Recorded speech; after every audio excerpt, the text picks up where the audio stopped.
Wow. Hi. How you doing? How's life? I believe we needed to look at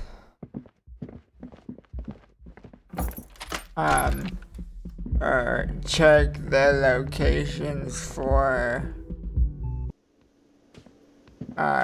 B prime, double prime, and triple prime on the coast. So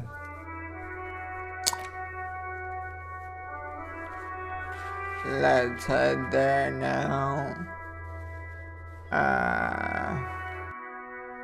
I think the church is an okay fast travel point. And then, there should be, I think this is Land's End, I think it's called.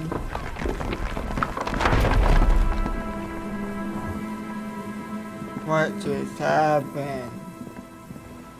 Oh. Is there something here that would indicate a sniper used this place as a nest for taking the shot? Just some urban detritus, a bottle, and a dilapidated old comms tower. The wind picks up. Fine sea foam lashes your face. It feels like needles. You can take it. Just raise your collar, detective. I don't see it, Lieutenant W. Freighter. I don't see a person take a shot here and hit something there. In the whirling in rags. Maybe the campfire was used by the perpetrator? To warm his hands before pulling the trigger? Perhaps, but anyone could have made this. The coast is specked with fires this time of year. Right there's a campfire. I don't even see one. Truthfully, this seems like a very poor choice to take a 1.2 kilometer rifle shot from. Visibility is awful. There's water vapor everywhere. I think we can rule out biddable prime, was it?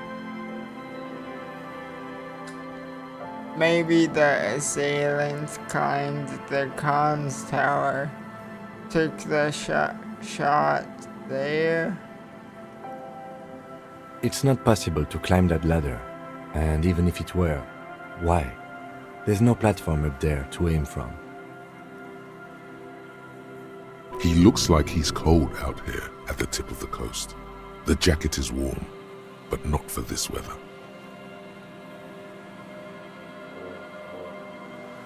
Kim, you look cold. Maybe a thicker coat?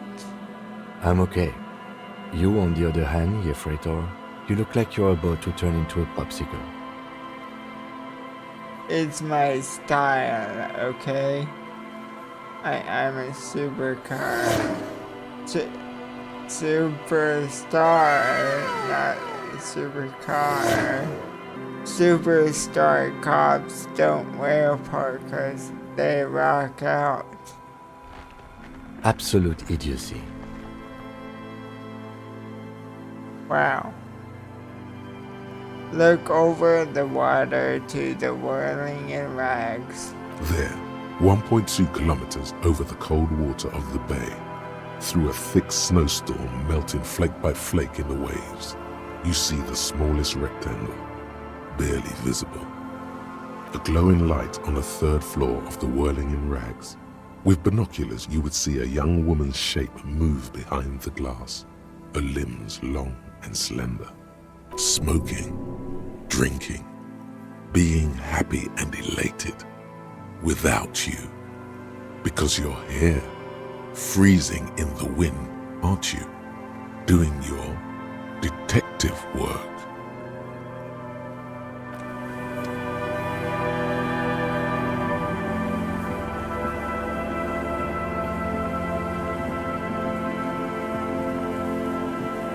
So there's the tower.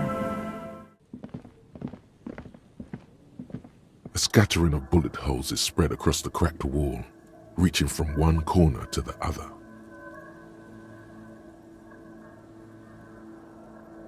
Why so many bullet holes? A row of ghostly shades stand facing the wall. There are many of them, a dozen at least, their heads lowered and eyes blindfolded. It's quiet, no sound, no movement. 10 meters away, other shades are lined up in an orderly manner, automatic rifles primed. A gust of wind blows by. The coats of the firing squad flap slowly in the breeze. A single person stands on the side. The sun blazes high up in the sky, baking the planks, the sand, your skin. The order was carried out in the afternoon. A long time has passed since the moment of this fusillading. Rain and brine have since washed all the blood away. Not a trace remains. What is this? The abundance of bullet holes leads to two options. Either an inordinate amount of executions were performed here, or they did not use a conscience round, where only one soldier has the loaded rifle. Looks like this was a mass execution with everyone fully armed. Look at the people against the wall. A host of men, probably in everyday clothes, ragged from the conflict and covered in dust. They were not sitting, a common practice for executions in some nations, as demonstrated by the height level of the bullet holes. They stand, facing the wall. It's impossible to discern any details about their personality or background. Ordinary people, familiar, each and every one of them. Who were they? Leeches, fleas, and thieves, all the freeloader scum living off the hard work of others. Such is your belief. Maybe you should change it. They were praying, screaming. Look at the line of soldiers. 7 men in combat uniforms and dark coats, holding automatic rifles aimed at the people. Soldiers from some side, but from which one? Men of duty, dark duty. Who were they? Overpriced mercenaries putting down some rabid dogs. Someone's got to do it, right? Look at the person standing on the side. The commandant, the one who gives the order. Machine gun fire crackling through the air. The lights of the muzzle flashes dancing on his face. Kim, who was who in this execution? I don't know. I don't know who died here, lined up beside that horrible wall. It could have been any of the parties involved in the revolution. Perhaps the ones executed here were the loyalist conservatives, killed by the communists at the start of the Civil War.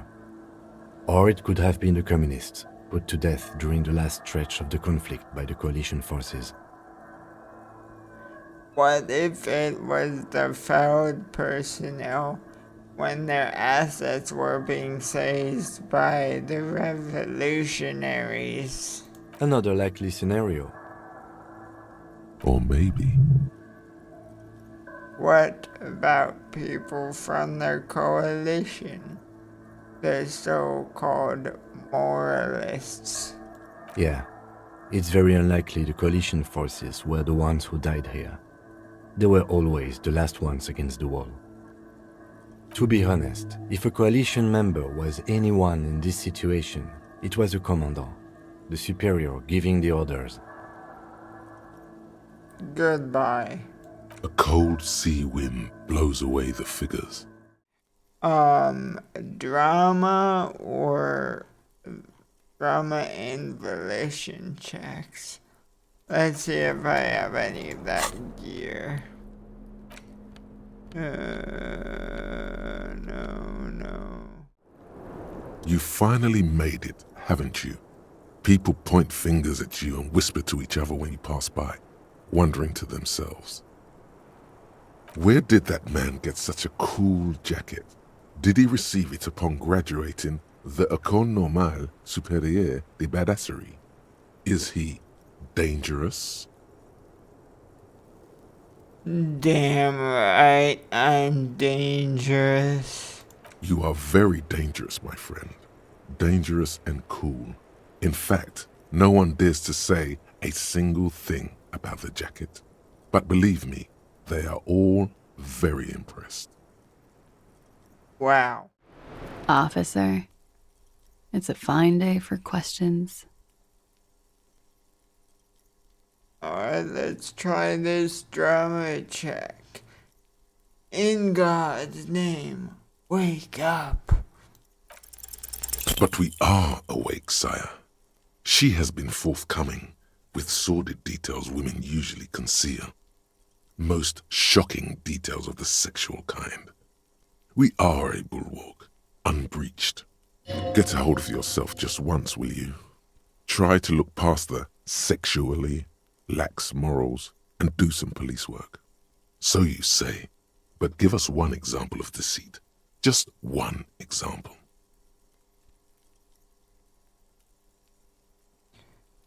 Just a proposition. Could the lurid explicitness conceal something less sensational, but more illegal? Who is this personhood picking these seditious options? Can't you see the detective grows weary of your malcontent? Stop staring at her eyes and say something pertinent to the case. This is making you look like an amateur. It looks like this one's not waking up.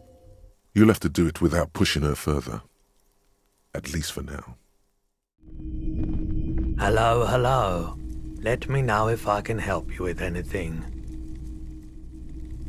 Hey, do you know how to fix this? You mean Reese Pooley? Yeah, I do, but Could you do it, please? but I'm not some Mr. Fix-It. I'm a pawnbroker. If you want to pawn the tape, sure. Although it looks pretty worthless. Just explain why you need this so much. He's bound to understand. This could be the next big thing for the local dance music scene. Huh? What do you mean? Do you know that old church down the coast? Yes. What about it?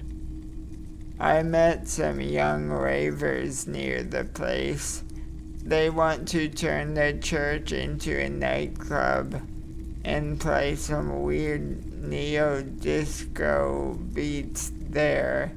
They call it anodic dance music. I promised to help them with that.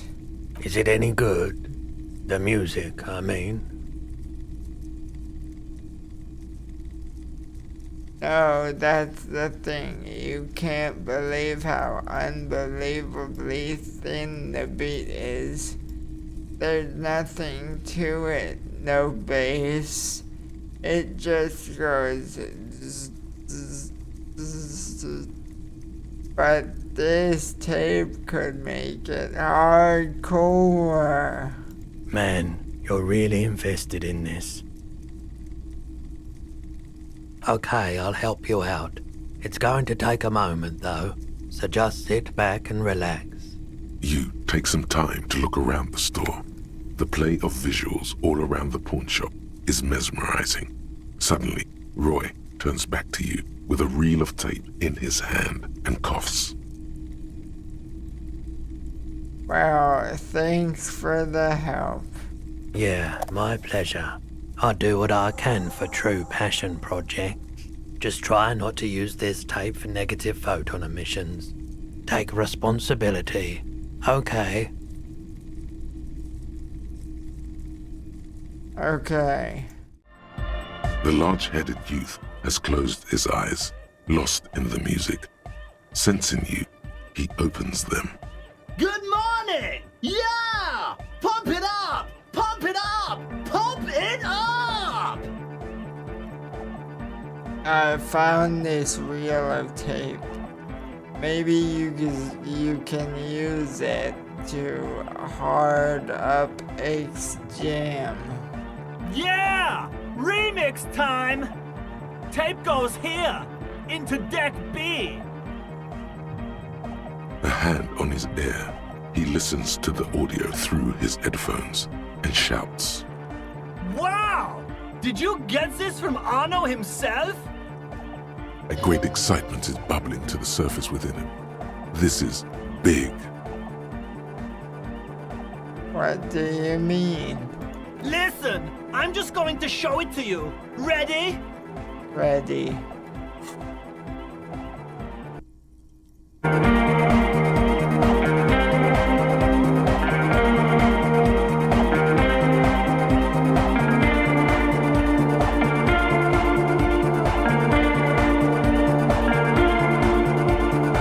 Wow! Here's that!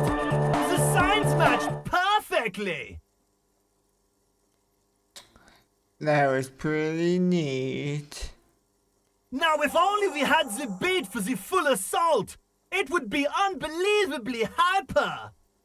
Intriguing. The way I see it, Van Eyck based his remix on some famous original piece, like a folk song, something local. Seems you found an initial part with the main melody. I think it's just happenstance. Chaos in action. Contingencies of our limited existence. That and Egghead's fantastic talent. Noid's right. Egghead's technical talent is the key. No, this is definitely part of the same song. Something cut from it. It fits too well. Something mysterious is going on here. Maybe Arno Van Eyck lives around here and just threw a part of his song away because he thought it was shit. Be how it may, if it fits, it fits! Bring up the volume! What about the bass? Do you have any ideas for that? Yeah, I remember. You said it needs more bass. You can't just leave it without a bass track. Honestly, nothing springs to my mind right now. But I'll see if I can come up with a solution down the line. Yo, the warrior! The warrior of dance music! Don't be too hard on yourself if you don't figure it out. I think the jam's already pretty ultra. But it could be hyper hardcore!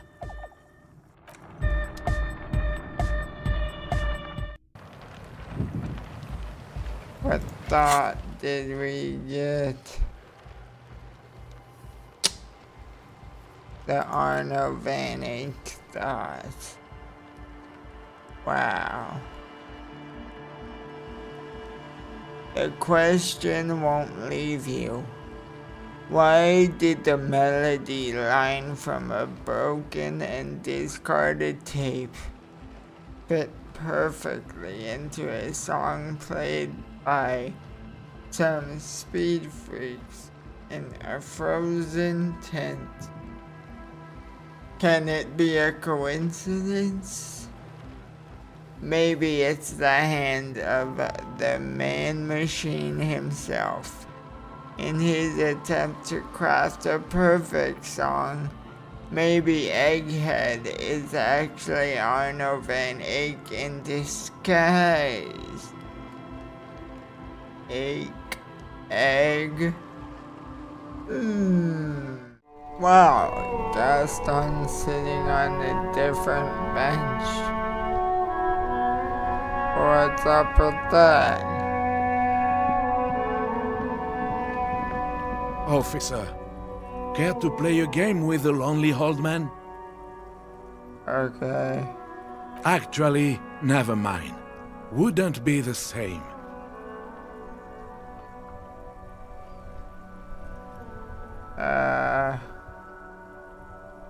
Where is Renee?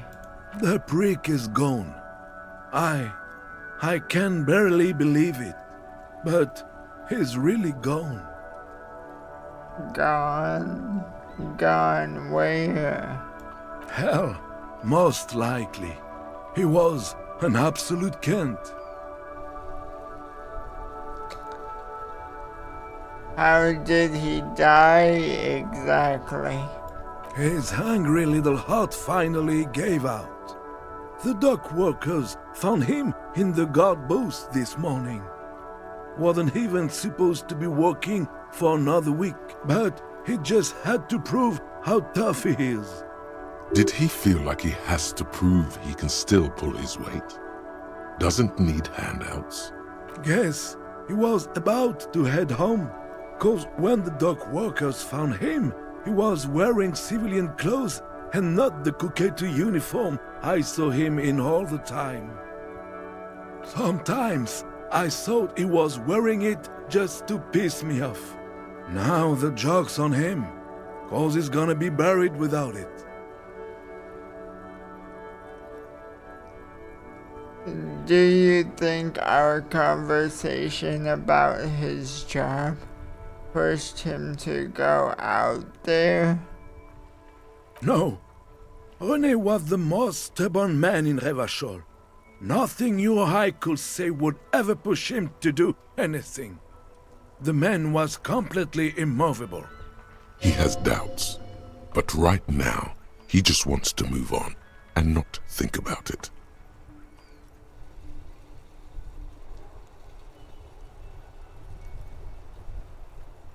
Was he really that bad?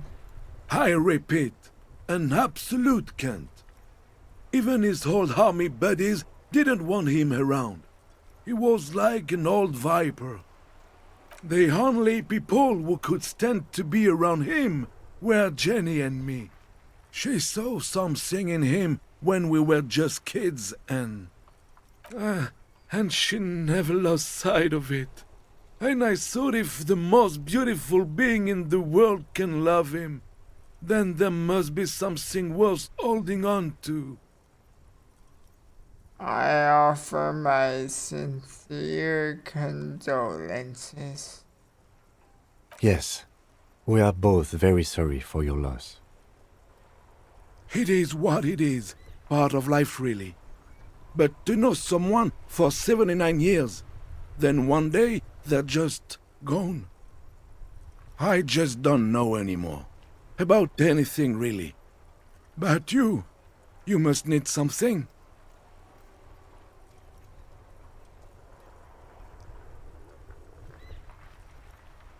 Too bad Renee's gone. I was hoping to ask him about Maybells. René wasn't really what you'd call a botanist, officer. And believe me, he didn't like Insulindian lilies. Wait, Insulindian lilies?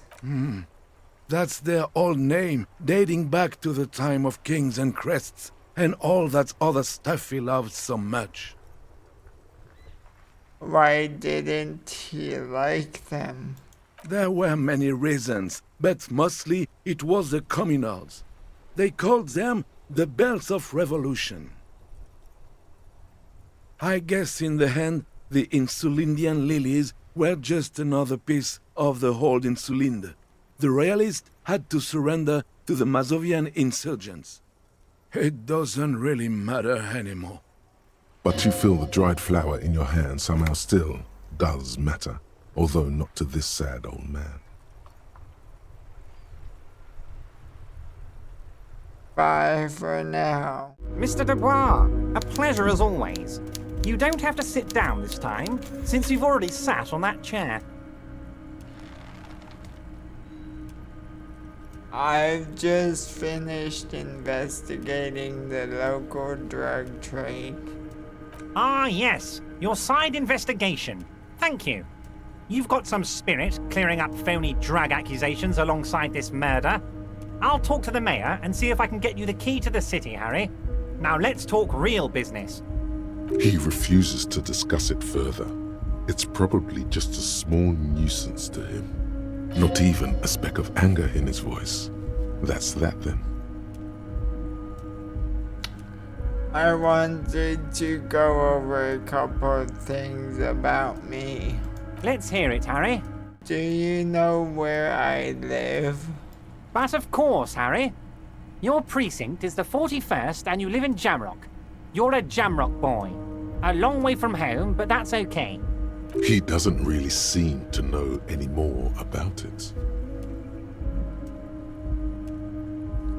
Do you know anything about my family? Do I have a wife, kids, or... Family? Harry, you're not a family man. There's not one peep of family in here. Unless you think you're a family man. Do you strike yourself as a family man, Harry?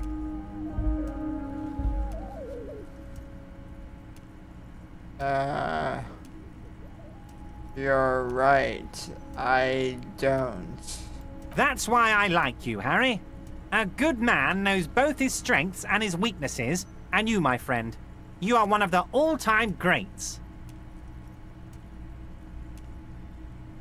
Let's have another look at that folder. Hopefully.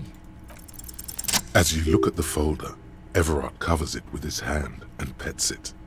He's hiding it from you because it's not a real RCM folder. It's just another one of those brown folders you saw in the file cabinet.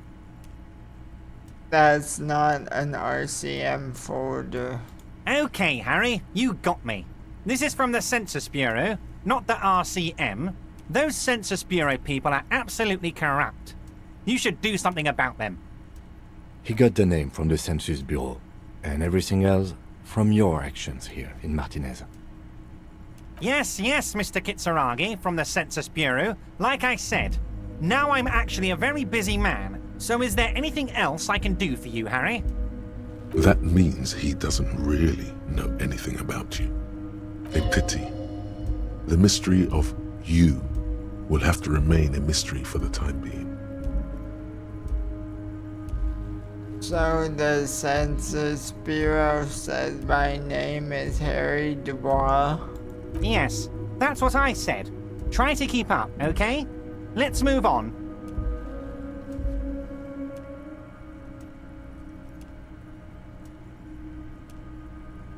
A few more questions about the harbor. I'm always happy to educate and entertain you, my friend. So, what's on your mind?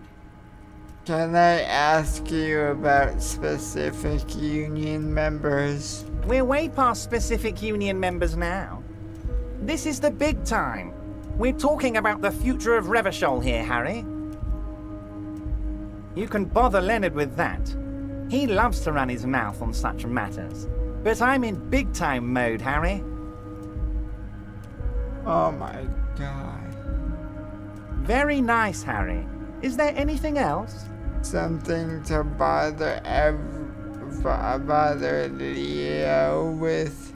I thought my dialogue tree with him was over. Oh, hey, mister. I knew you'd be back to talk with old Leo here. Yes, I did. It's like Lady Lariche said when she opened a bathhouse in the basement of my apartment building. They can only get so far before they're aching to get back. And lots of folk really did keep coming back. I had some questions for you, if that's not too much trouble. No trouble at all, mister. No trouble at all. It's like that old saying goes, wisdom withers if not shared. And old Leo is always up for sharing. Leo, you seem to know everyone around here. I want to ask about someone. Mr. Everett doesn't really want me to talk to people about union guys. But who did you want to talk about? Tell me about this Edgar guy you keep mentioning. Mr. Edgar is Mr. Everett's brother. He looks a bit younger, he does, but a very smart fellow. Very smart fellow indeed. He's away on some union business. Not even in Revershaw, they say. All kinds of places he visits. Him and his brother both do when they're on a vacation. Right now, it's Mr. Everett's turn to look after the union, but last year he spent a whole winter in South Africa. Left with the first autumn rains and didn't come back before the trees were green again. Tell me about Manana. He's a union man through and through. Good guy. He's very calm, laid back, doesn't do much, talks to Everett sometimes. Honestly, I don't know what he does for us, but it must be important because everybody likes him. Yes, they do. I think that's what he does. He makes everyone feel a little better. Oil for the wheels. Much needed in stressful times like these. What about Measurehead? Whoa, he's really something. He doesn't talk much to me usually, but when he does, I don't really understand most of what he's saying. Actually, I don't think he would like me running my mouth about him like that.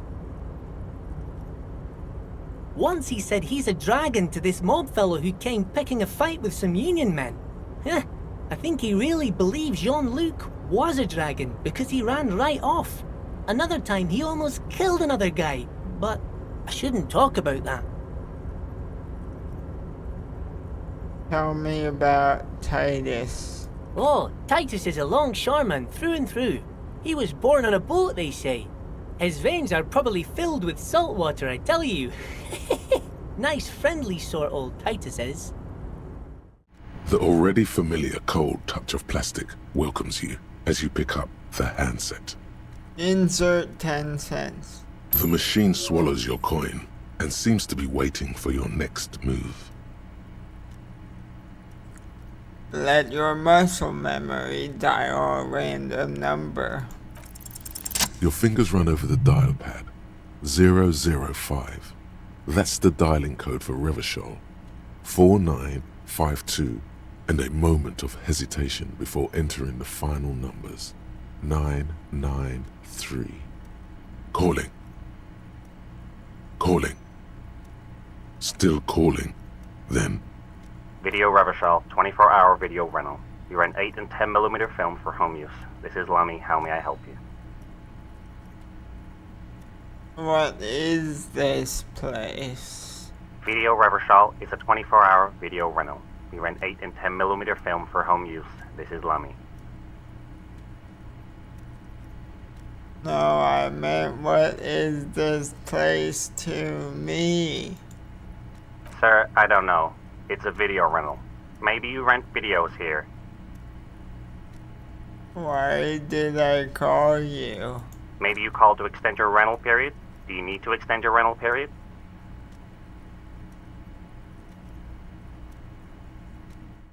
I'll go into this house.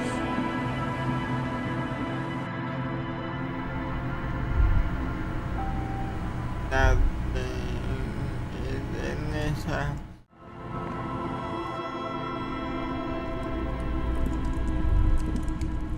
Is that the phasmid? It looks like the phasmid, leaning against the wall. Wait, what if this is the fishing rod situation all over again?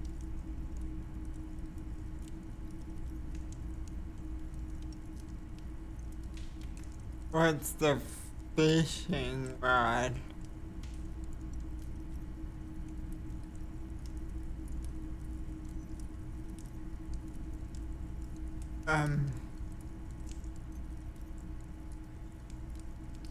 Try to sneak up on the phasmid, of course. It's not the phasmid.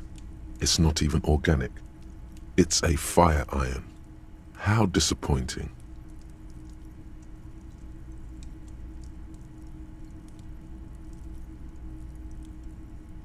That's what I get for trying to be a scientist instead of a cop.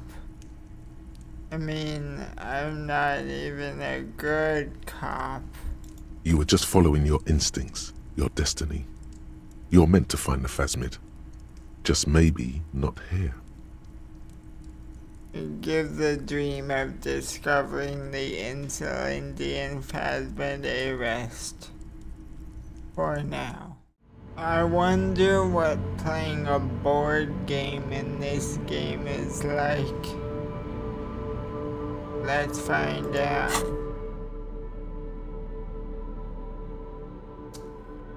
A high-pasternal, fantastic, popular board game, illustrated with bucolic vistas and featuring odd-looking humanoid creatures.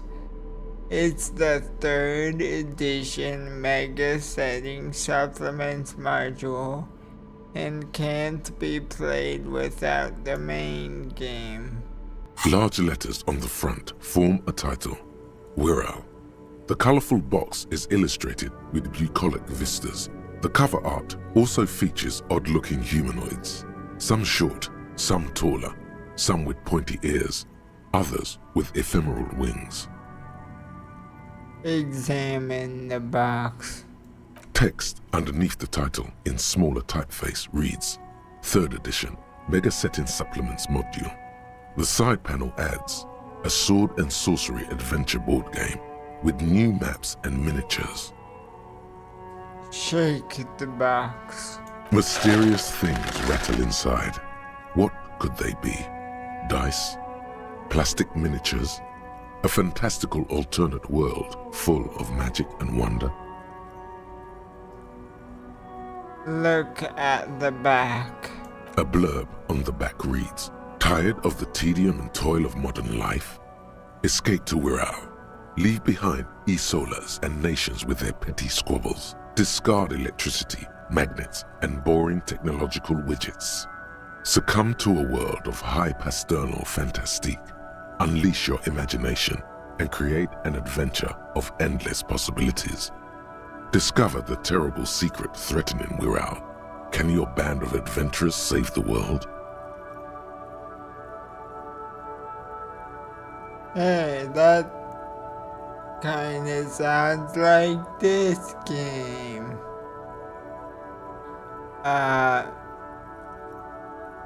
I'm ready to take on this challenge. Exactly. That's the spirit. All you have to do is read an intricate rulebook, study an assortment of maps, unfold the illustrated game board, and start rolling dice. In no time, you could be romping through grasslands with low-level characters, hunted by Iskala riders, or battling unspeakable monsters in endless dungeons fraught with danger and despair, conjuring up forceful magics to aid your quest.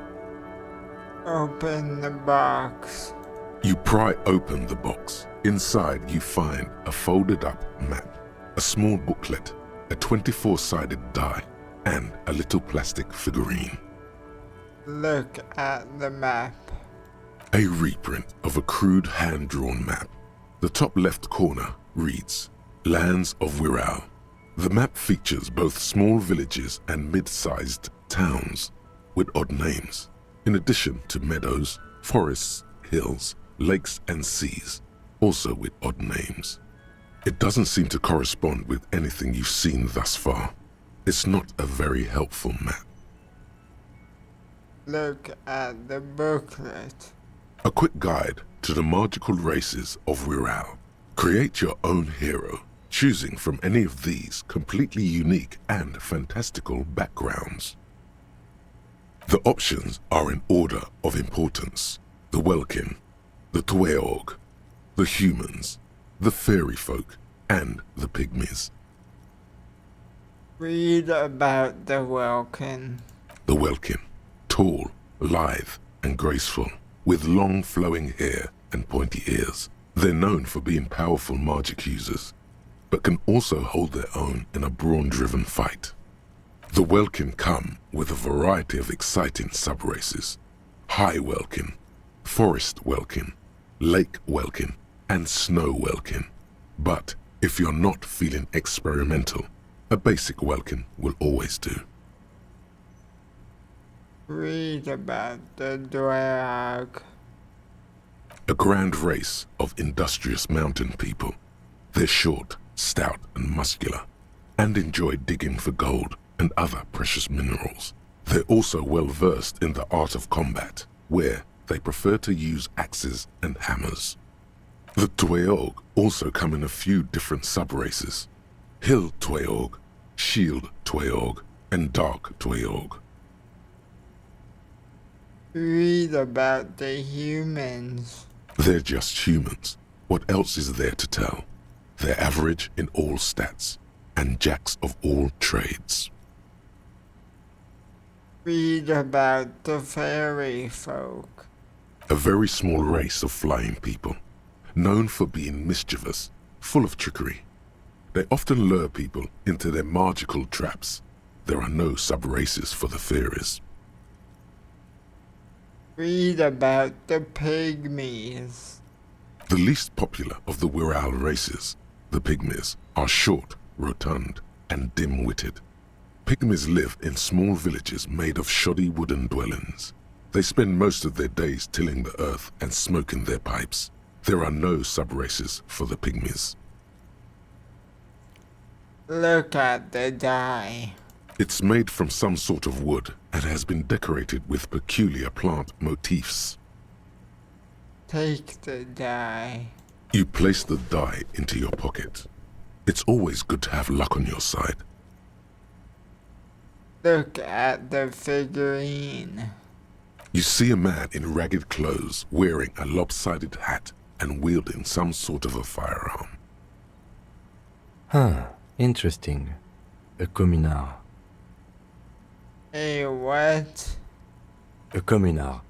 One of the leftist revolutionaries in the anti-centennial revolution. What's so interesting about that? The figurine is not a part of the real game setting. I guess someone misplaced it during the packaging process. Does this mean we can't play? I have a feeling the figurines are more there to set the scene than anything else. Take the figurine.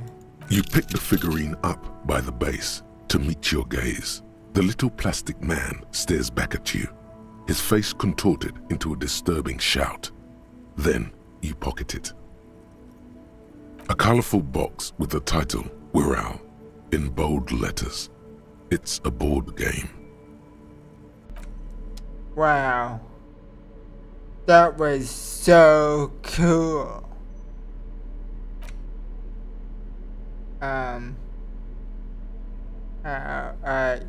Yeah, that was pretty cool. I got a neat little figurine and a dice.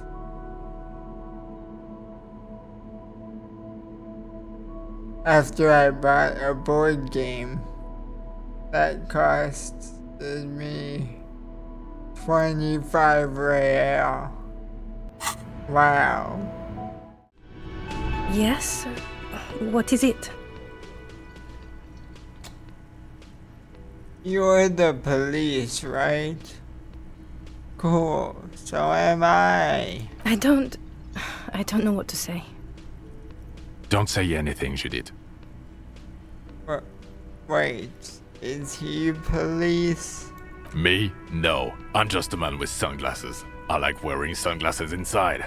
Sunglasses and a fucking wig. What are you, the police, doing here? I'm just looking out for... You? No one. I'm just a man with sunglasses. And you are? I just want to do my job, that's all. Look, something is really bugging me. Are we or are we not from the same police station? God damn it, you leave her alone. Keep your weird bullshit to yourself and be professional for once, for fuck's sake. Can I actually help you with something? Yes, of course. Preposterous. I mean, you would remember if they were, right? Who forgets their squad mates? That's not possible. Okay, goodbye. The mother of humanism stands above you. a precious and complex wax painting on a single pane of glass. A crack runs across the length of her body, her face oval and sad. Reconstruct the cracked glass.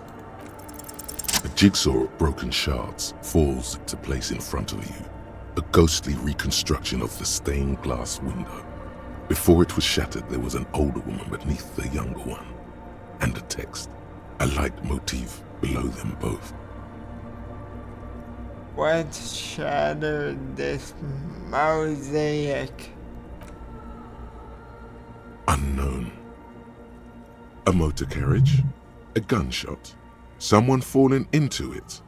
Or maybe just hooligans looking for something to break? Who is this older woman? The escutcheon on her throne says, Irene the Navigator.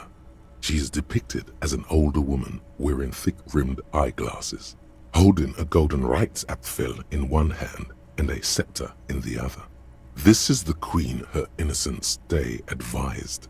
Above, she herself is whole. Small figures of wise men, common men, worshippers walk up the stairs to stand at her feet. Secret servicemen, 30 years, stand in a row guarding her. It must have taken years to produce this work in all its dizzying detail. The motto? What does it say?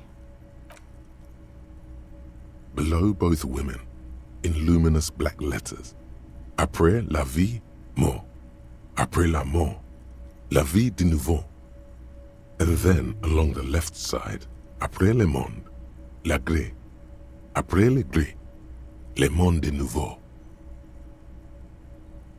Lieutenant, this used to say, after life, death. After... Death, life again. After the world, the pale. After the pale, the world again. This exaltation is common in Dolorian sacralism. In the early years, it was even incorporated as the RCM slogan. No more, however. Why? It was deemed subservient to use a strongly moral intern-related motto. We already suspected of bootlicking. The sentence was also seen as too feminine. It was a macho thing. What is the RCM motto now? Justice, union, prudence, and force. Cool. Eyes cool.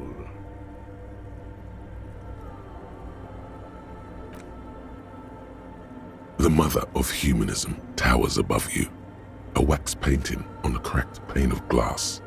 Nothing has changed in her expression.